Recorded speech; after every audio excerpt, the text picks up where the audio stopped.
Hey, housewives, come on in. You know the dirty dishes are still in the sink and the laundry is still in the basket. Pop your AirPods in and make yourself at home here. I'm Tori. I'm Tracy.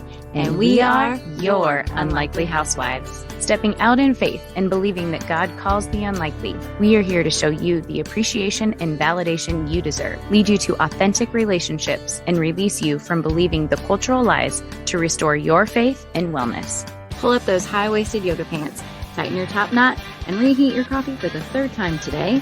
Turn up the volume, and let's go.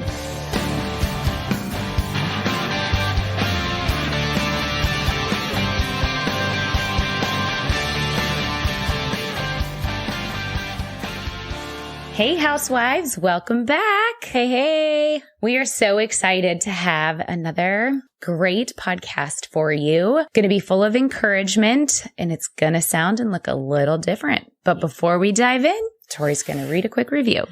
Okay, this one is from Shush Girl, titled Best Podcast. I love this podcast. The girls are so real and you will feel like you're hanging out with your girls. Love it. Thank you so much for that review. And if you would like your review to be read on next week, you have to leave one.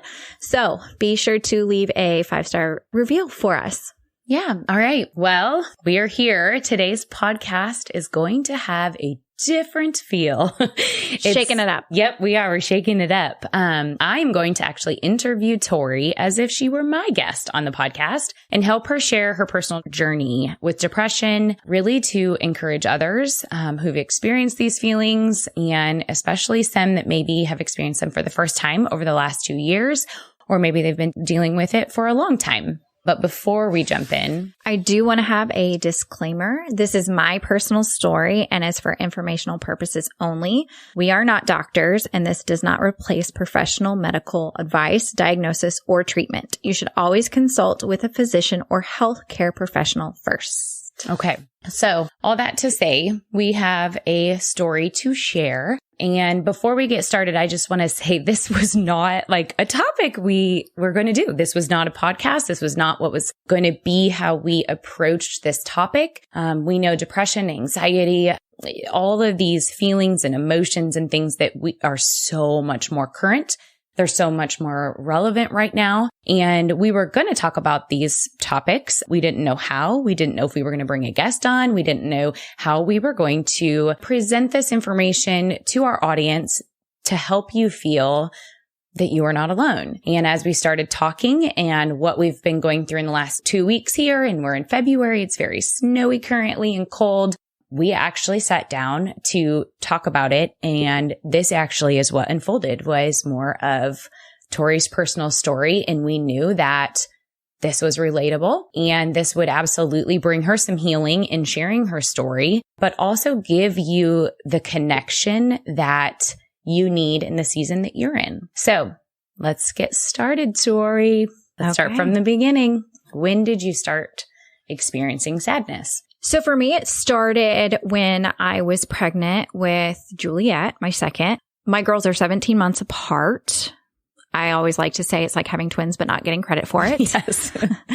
And so I was going for one of my OB appointments, and I was experiencing the anxiety and this feeling of sadness, of like overwhelm, of I couldn't accomplish the things that I wanted to accomplish in a day. And that's not only tough when you have a 7-month-old, 8-month-old. So that's when I started the conversation. And simply, it was just like, this is how I'm feeling. And she's like, absolutely normal, especially normal since you're having, your body didn't even get a chance to reset itself. Sure. After your first baby. So she prescribed me with a pregnancy safe one, medication, Zoloft. Okay. Before we jump into that a little bit more, go back to when you were explaining to her what you were feeling. What are those feelings? Like, what were you thinking and feeling? Because someone is going to be able to nod and say, yeah, I've felt that. For me, it was twofold. The anxiety I would feel when I started to think about the future of, oh my goodness, how am I going to handle 2 babies? How am I going to do this? I don't even know what I'm doing now. Like, it would put me into a season of overwhelm. And then when I was so overwhelmed, I would become paralyzed. And it was difficult to be productive in the things that obviously when you have an 8-month-old, 9-month-old, like you really can spend the entire day just cuddling that baby on the couch. That is totally allowed, I guess. But what I was feeling was that was the only thing I could do at the time because anything else took too much energy, too much feeling. And it started with a feeling of I felt I was lazy. And it was not just I don't have the energy, but it was just like there was that shame and that guilt of, oh my gosh, I need to be doing laundry. I need to be doing this, all the things that I needed to be doing. And it was, no, I felt lazy for not doing it. So when I brought it up to my OB, she was like, okay, let's back this up. We're going to separate this. She goes, you're clearly feeling anxious because that's what's triggering you into the feelings of sadness. And then let's see if this medication will help you. Okay. So you started on the medication while you were pregnant. How pregnant were you? I think I was like 4 or 5 months pregnant. And how did it help you right away? No. Antidepressants don't work right away. It is something that your body has to ease into it, not necessarily with the dosage, but it builds up into your system to help your body make those chemicals. So it's not like a quick fix by any means. She's like, you're going to feel the same for probably 2 to 3 weeks. After that, some of the heaviness should be lifted. And for me at the time, it was. Mm-hmm. And she said, if it is not after 2 or 3 weeks, then we need to increase the dosage. And that's kind of when you learn that you're depressed or when you figure that out, the best thing that you can do for yourself is become very body aware, very mentally and emotionally aware of what not only triggers you, but what affects you, what doesn't affect you, how your medication affects you.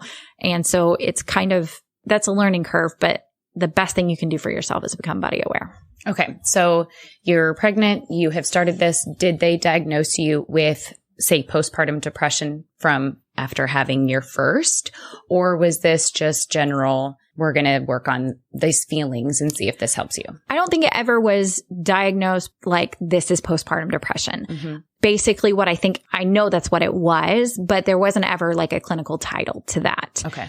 Now, my OB explained to me, she goes, this very well could be seasonal. Like once you have your second baby and get through, your body starts to reset, you might be able to get off this medication. She also said you might not. It just, every body is different. Yep. And she just said, so let's be aware of that. Being on medication is not something that I want. Nobody says, oh yeah, let's get on another medication. But I knew that, okay, if I just take this one day at a time, and see how I can help myself, then we'll go from there. Okay. So you're feeling better. You said 3 weeks, 4 weeks. Did you turn a corner? I did. I did turn a corner. I had the feeling of laziness subsided, the feelings of anxiousness. I could think about the future, about what having the second baby in our life was going to look like, feel like, without completely shutting down and going, oh my God, I can't think about this.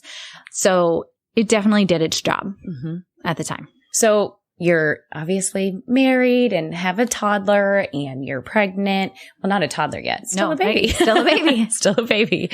And you are experiencing these things. Obviously, that was years ago. Can you give the audience here a perspective of how you were communicating this with Andrew? I wasn't. And how did that go? Not great.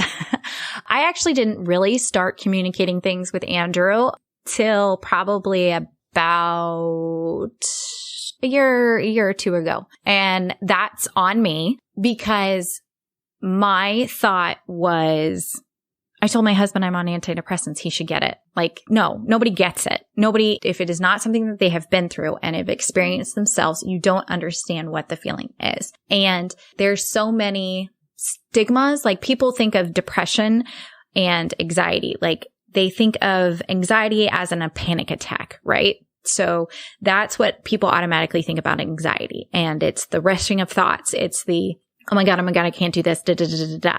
And then they think of depression automatically as if you're suicidal, which not all depression is. So you can absolutely be depressed. I never once thought about hurting myself since having depression. Never once. ever. I have never once thought about hurting my children or anyone else. Mm-hmm. I still have depression. But when I started to communicate with Andrew, it wasn't in one conversation either. Like even just recently, and why we're doing this podcast now is because the last couple of weeks have been a season for me of depression. Because once you're on medication and a dosage that works, it's not just a fix all. Like you're not automatically fine for the rest of your life. You're going to have days, you may have weeks, you may have months. And so I've gotten better giving him a heads up, like, hey, I'm having a tough time with this. And he's so much better than I gave him credit for, of why I didn't explain things. What you're saying is you wanted to just keep it to yourself. Right. You isolate yourself because you think that one, you're the only person dealing with it. And that, well, I'm an Enneagram 7. I'm a personality blue. Like you guys have seen me on this podcast. You can tell right now, actually, my voice is very different. I'm not on. And there's a different feeling with it. Yeah. And for people who know you can tell. Like I could tell a couple days ago. Right. And that's good. But for people who don't talk about it. Yeah. It becomes, well, she's just in a bad mood. They'll think it's PMS. They'll think it's hormones. They'll think that you've had a bad day. Or if it's a longer season of depression, people will take it personally.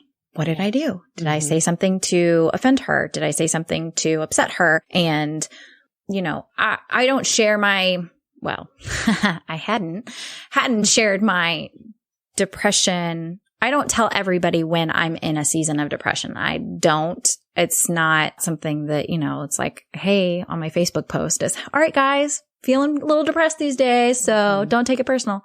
You just don't do that. That's why you never know what somebody else is going through. Yeah, exactly. You never know what someone else is going through or what they've gone through in the past that, they've overcome. And obviously that's why we're talking about it, because you've overcome it numerous times in seasons of life and then revisit it again. And that's why we were here. So, okay, let's go back to you've been on the medication, second baby's born, kind of go through life a little bit and tell us the next season. So the next season for me was after Juliet was about 1, and I don't know if any other mother can relate to this, but you tried to lose the baby weight. Yes? Yes, Yeah. Maybe? Just a little? 4 times. Yeah. And the medication that I was on, I said earlier, I believe Zoloft. Zoloft was what I was on, is known for making it harder to lose weight. So knowing that I was not pregnant, that I was done nursing at the time, I talked to my OB about switching medications. And when you are switching antidepressants, that's a very fragile thing and slow process to do. So I switched to one, and it did not, I think I was on Wellbutrin first. Wellbutrin. And I felt worse. Like I was crying at a Bible study. I would call Andrew saying, I can't handle this. I can't do this. And he's like, that's okay. Just sit down for the next 2 hours. You're okay. And then he's like, and then we'll talk. And so little seasons of that, because it's an up and down, because your body's trying to regulate itself with the chemicals. And I remember in the season of trying to switch medications, I was actually on my way. It was an evening event for our company, and it was about 30 minutes north of where we lived in McKinney. And it's straight up 75. If you pass nothing, you're straight on your way to Oklahoma. I remember having a conversation with myself that night about, I could just keep driving. I could just keep driving and get away from it all. With nowhere to go. Nowhere to go. Just drive away from it all. Drive away from it all. And I told myself eventually the girls would forgive me.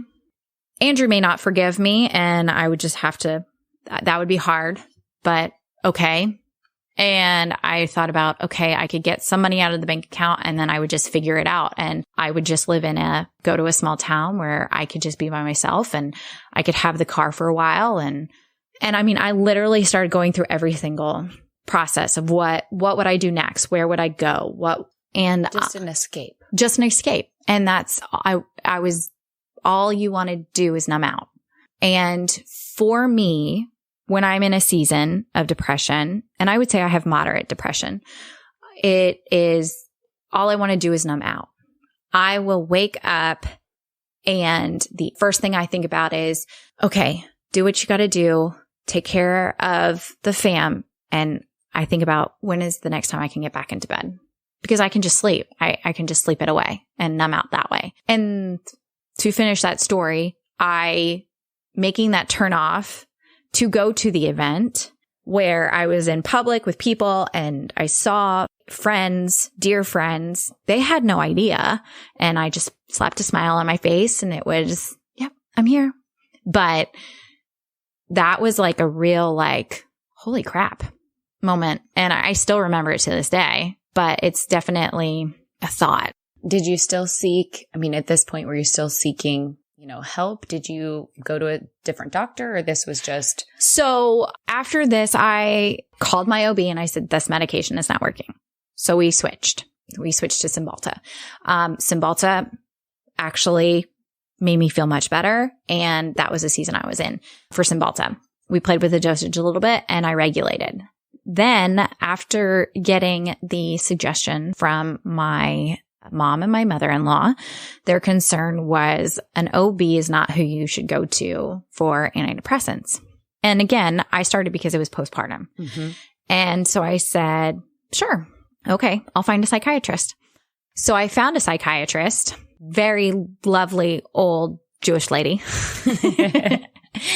And I'm talking to her, telling her what I'm going through. And she says, okay, sure. Well, we're going to try this because I was feeling better, but I was still not 100%. Like everything was just flat. There was no emotion on things. There was no high. There was no low, but it was just a numb effect. And so I walked out of there with 3 prescriptions. Oh, wow. Yeah. And while that is not what the intent was, I didn't go in there thinking that I was going to have 3. I was like, okay, it was almost as if I was validated. And it was like this, like, okay, what I am feeling is real. I do have this issue.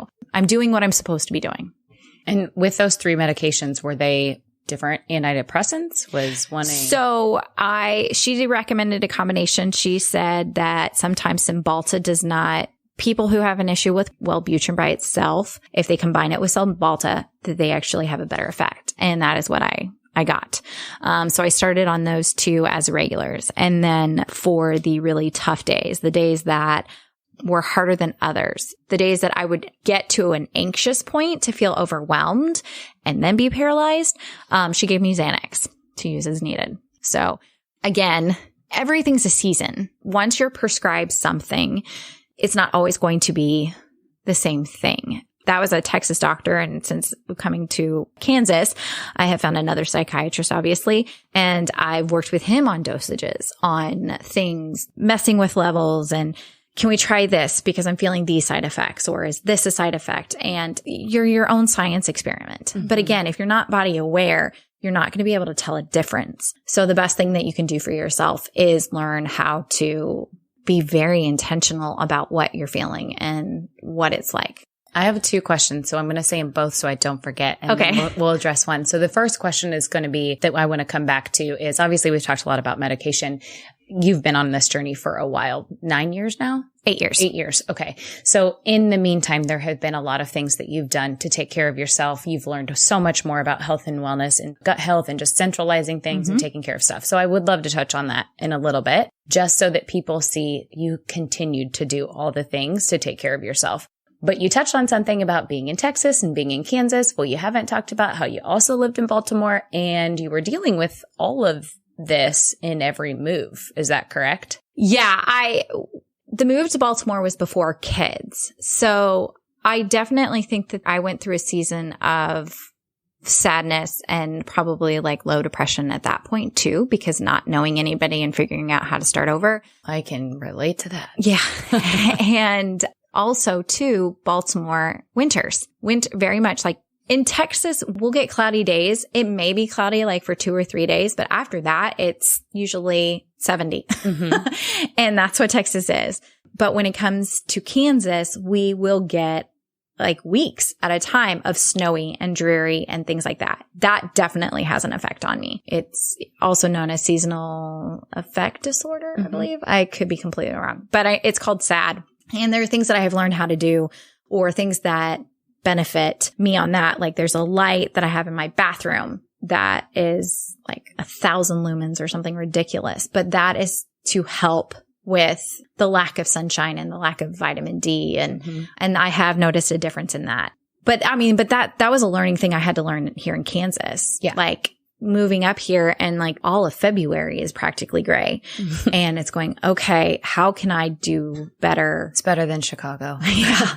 We have sunshine. We have sunshine here. Yeah. At least. I mean, when we lived in Chicago, it was so weeks without the sun shining. Yeah. It's very gray. Those are things that I know, like, you know, if Andrew ever said, hey, we're going to move to Seattle, I said, you have fun. I'll be here. Yeah. I'll be back in Florida. I'll be in Florida. Yeah. If we're just going to live apart, I might as well just go the other direction. So that has definitely been something that I have learned and recognized since becoming more educating myself on what affects me and what doesn't. The gut health thing. One of the things that I got into after I was diagnosed and started medication, I was introduced to gut health products, and I did see a benefit. Not immediately, years. I mean, because you don't heal a gut overnight by any means. You don't fix something that you've spent 27 years dealing with, right? And so that I have definitely seen an improvement. I was able to decrease medication dosages because of that. That has made a difference in other things, energy levels, and that all affects how depression makes you feel too. Right. Well, and a lot of, I think those products probably help the side effects of the medications. Absolutely. And it's like, too, you learn self-care things that aren't selfish, right? Saunas, detoxing that way, the detox bath, those are all things that recharge you, and you can either make you feel more sad. I mean, I know people that a relaxing bubble bath like brings them to tears. And sometimes you need a good cry when you're depressed, or sometimes it's just like, okay, this is peace. This is a stillness that I can control right here in this moment. So it's different. Okay. Let's talk about the just general feelings around it. Okay. Just all the feels from when you feel what your triggers are, when you know that you're there, and just kind of how you handle the emotions and the feelings that when it comes on. So one of the first things that I notice when I'm going through a season is I start to withdraw. I stop replying to text messages. I stop wanting to go out. I stop wanting to run errands in the middle of the day. When the feeling of scrolling is a numbing thing, I can do it. And when I start to I get on social media, because social media is part of our business. It's part of our health and wellness business, but it's also part of this podcast. Yep. And when I get on there to handle a task, and then I find myself there 20 minutes later scrolling, I'm going, okay, you're numbing. You're not wanting to work. You're not wanting to be productive. It's when I let things go to the wayside. Just a matter of you don't care. That'll get done. I don't care. I'm not excited about things. I'm not looking forward to something. Every day is just another day. Those are some of the feelings that I can feel when the situation is when a season is coming on. Like I said, the medication is great. It does its job, but that doesn't mean you're not going to have pockets of time where you're in the low and you have to reset and you have to work through it all over again. I mean, like I said, the best thing you can do is be body aware. And so I know those things, and I can let the people in my inner circle know, hey, I'm going through this. Just FYI, give me grace, give me some space. Don't let me stay here, Yeah. And those are things that, but again, for my depression, never once thought about hurting anybody, never once thought about hurting myself. So just because you're not feeling those things doesn't mean you're not depressed. Yeah. Tell us about once you're in it. I've heard you say the words guilt, shame. Oh, you get all of that. I mean, because you feel lazy, you feel unproductive, you feel like you're not contributing to anything. And so then as a mom, as a wife, as an employee, you feel this guilt and shame, like I should be doing this. You could, should, would, could yourself all day long of all the things that you need to be doing. And it almost, if you're not careful, if you're not intentional, that puts you further into the hole, because then you feel like not that nobody needs you, but it's just like, ugh, I'm not even doing this. Like, of course they don't want me in this. Like, and you can really dig a hole. I have found a sweet spot, I'd say it, where I can go, okay, I'm recognizing I'm in this. And then I just cut those negative thoughts off and just go, okay, I'm just not going to do anything. And that's okay. This is a week where I'm just not going to do anything. And I'm going to reschedule things that I need to reschedule. And if I don't have the energy to do something, I'm going to say no and give myself that grace. How do you, when you're in that sweet spot, you're giving yourself grace, what tools do you have or what encouragement do you have to help pull people out of it? Like to say I have that figured out. For me, it's a timing thing. It's based on weather. It's a sunny day. It's getting out on a sunny day, letting the sun shine on your face. If it's so much is going on and you have got to walk away for a minute, it can be explaining to your loved ones, like, I need a day where I have no responsibility. And that includes not getting the kids ready. And it's also part of it is telling those around you, because they can recognize it, and not everybody's great at it immediately, because again, they don't know the feelings of it. And so you have to tell them what you need and let them be there for you and say, hey, I recognize that you're not okay. What do you need? How can I help you? And then it's them checking on you. And that's not something that you can always.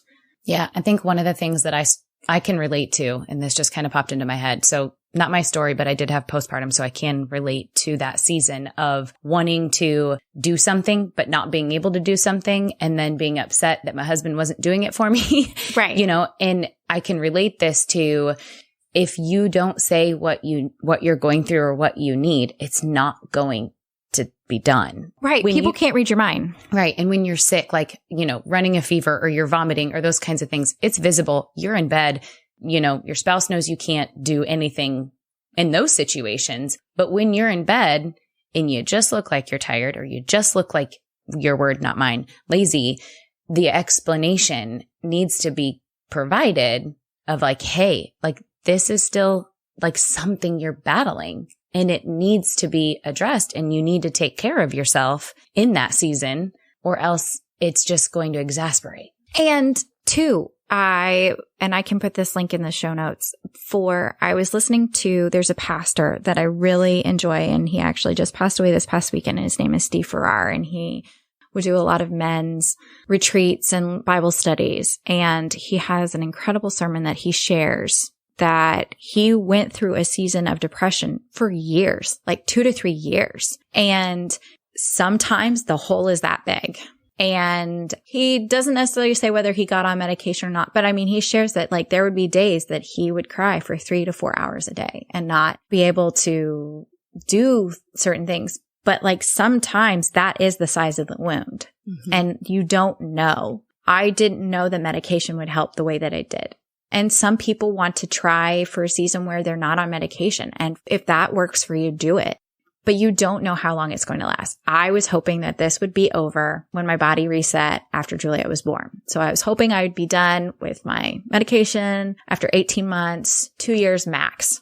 Here I am 8 years later, still on medication, different medications, and I still go through it. So for me, it's not a 2-year thing. I may be completely much longer. I don't know. I eventually would love to be able to get off of medication. Yeah.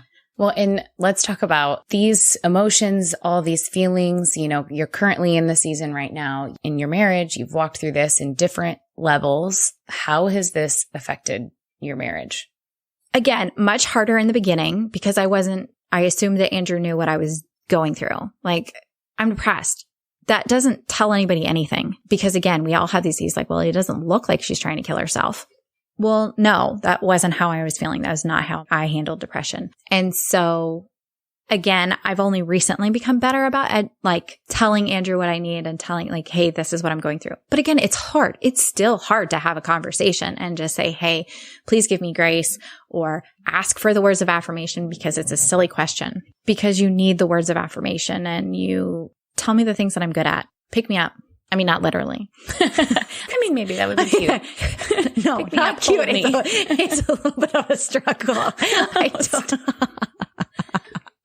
See, we can bring humor into absolutely anything. Yes, we can. Well, obviously, we talked on that. How has it been as a mama? That's hard because you still have to get the kids ready up for going to school. You still have those responsibilities. I don't tell my kids things like this. I don't want this to be something that, not that they're not aware of, but they don't need to worry about mommy in a way. I'm not ashamed to cry in front of my kids. Mm-hmm. I will do that. And sweet baby Jay will walk over to me and just pet my side, my back, and just be like, it's okay. It's okay. She doesn't ask anything else. And I'm like, that's, and sometimes that's what it is. And you just say, it's okay. Like, and then they say, what's wrong? Mommy's just working through some stuff. Okay.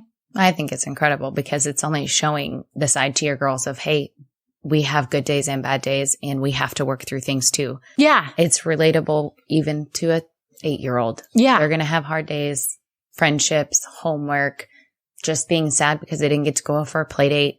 But they can see, hey, we have sadness and they can have sadness and it's okay. Right. And that's, again, I don't hide the crying for my kids. So they can see it's okay to cry. I should have asked this earlier when you were talking about the sermon that you heard because I listened to part of that as well. So I want to ask, as a Christian woman and your relationship is super strong with God, have you been in moments where you're like, God, why?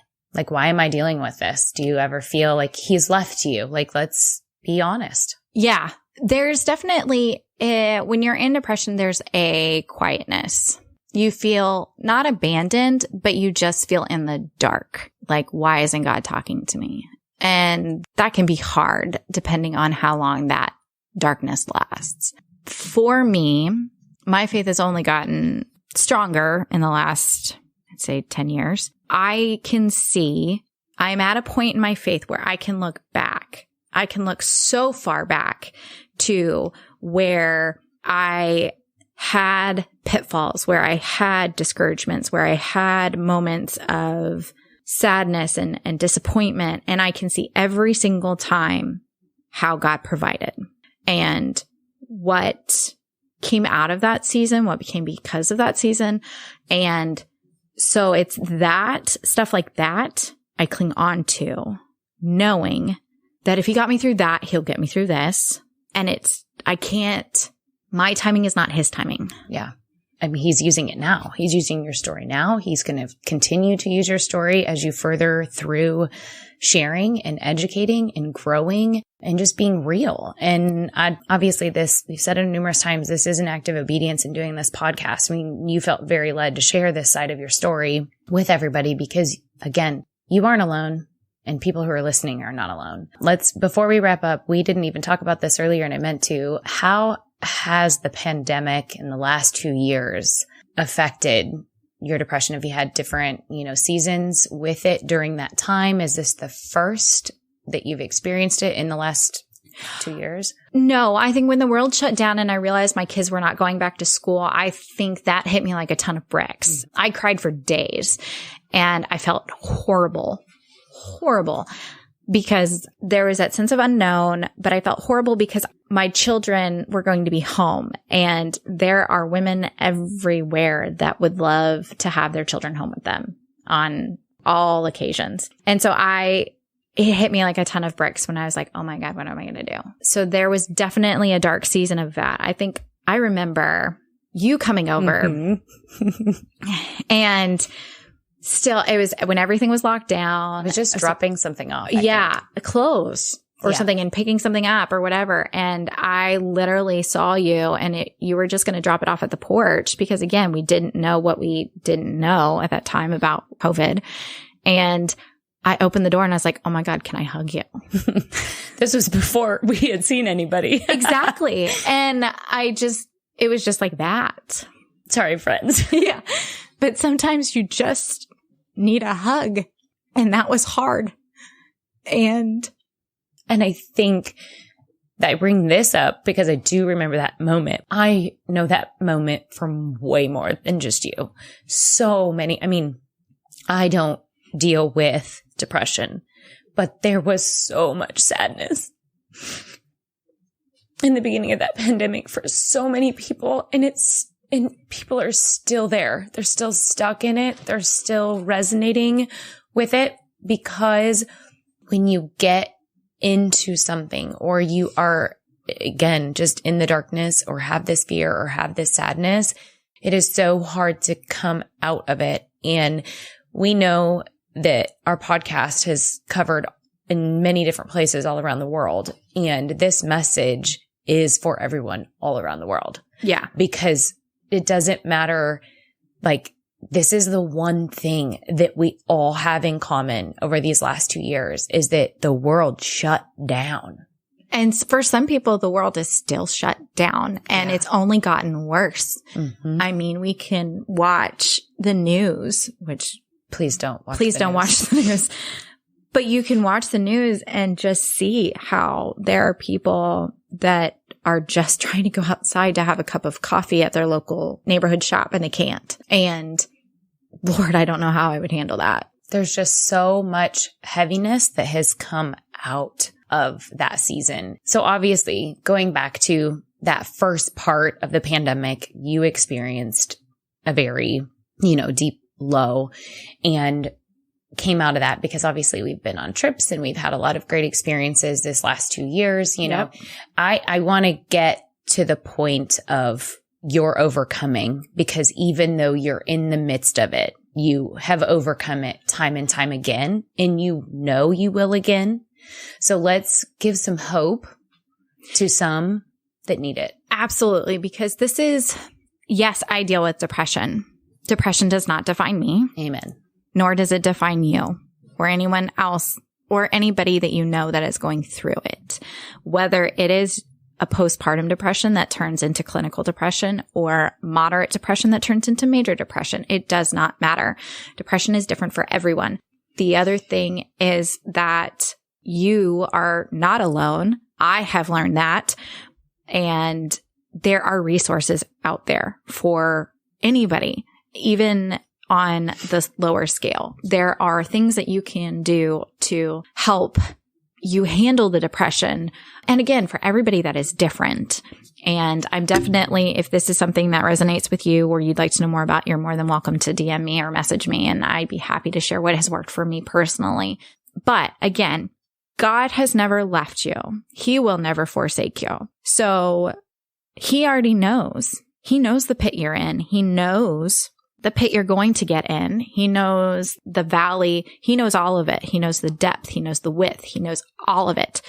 So embrace that. There is a God that loves you, who knows all of those things, that has allowed that for you. Why? I couldn't tell you why. For me, I would not have been able to share this 2 years ago.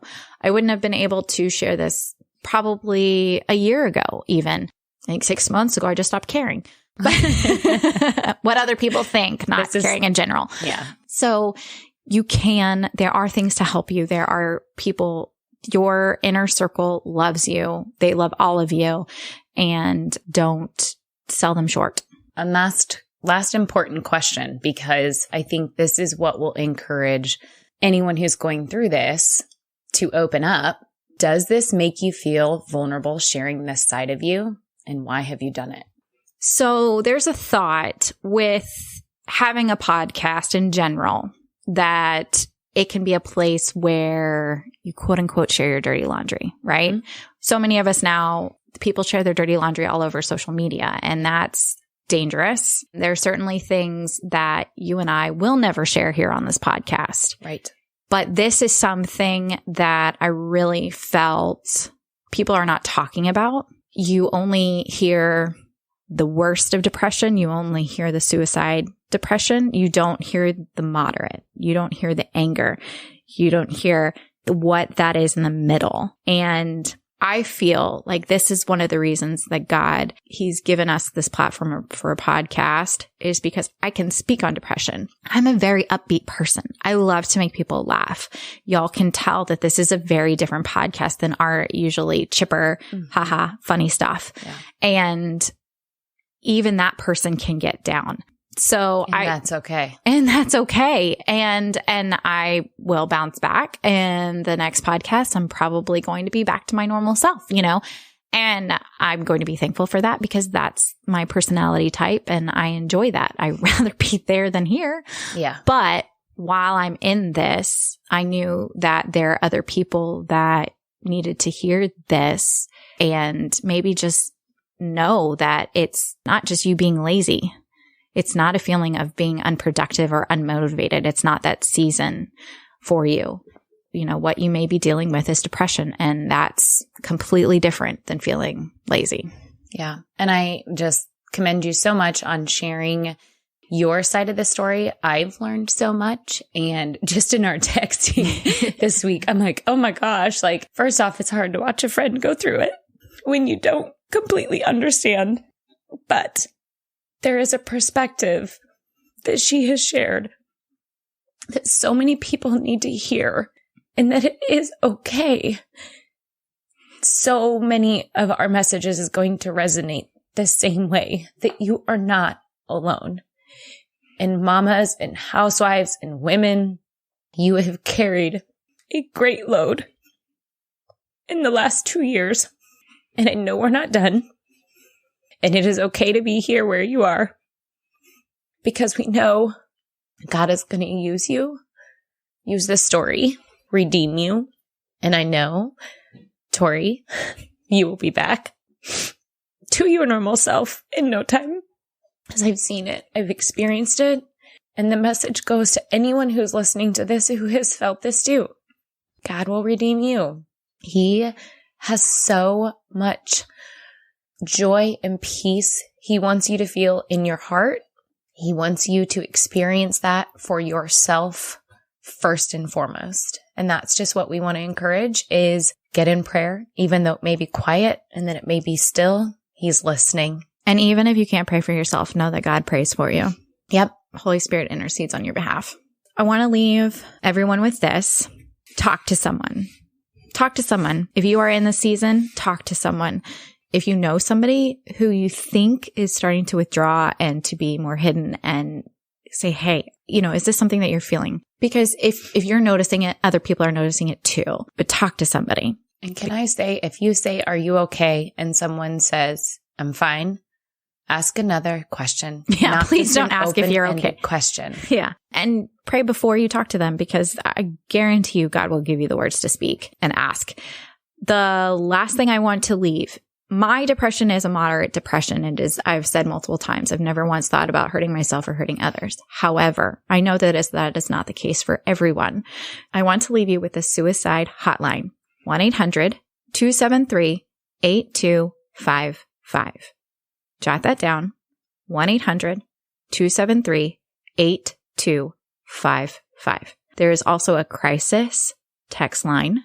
Text HOME, HOME, to 741-741.